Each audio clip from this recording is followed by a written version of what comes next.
আসসালামু আলাইকুম সুপ্রিয় দর্শক, কেমন আছো সবাই?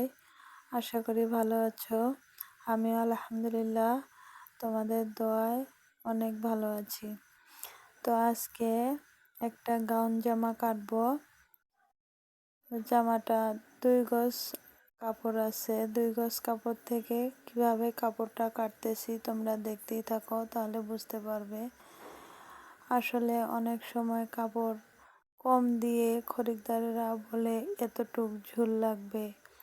আসলে দেখো কাপড় কিন্তু কম আছে, সেক্ষেত্রে আমরা কি করি, প্রথমেই ঘেরের কাপড়টা কেটে নিয়ে তারপর বডির কাপড়টা কেটে নিতে হয়, তাহলে কাপড়টা মিলিয়ে নেওয়া যায়। ঘেরের কাপড় কাটা শেষ।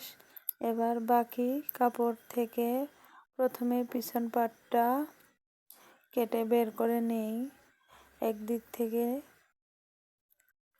দেখতেই থাকো, বুঝতে পারবে।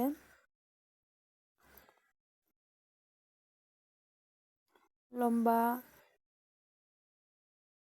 থেকে 12.5 ইঞ্চি মাইনাস করে ঘেরের কাপড়টা নিয়েছি।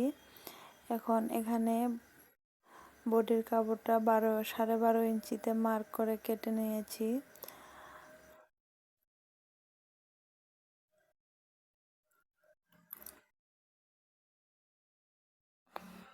পিছনের পাটটা বসিয়ে সামনের পাটটা সহ কেটে নিচ্ছি।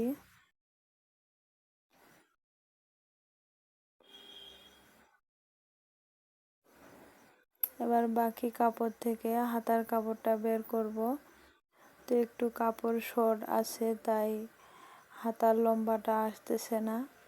এটা মেশিনে জয়েন্ট দিয়ে হাতাটা বের করব। শুধু এক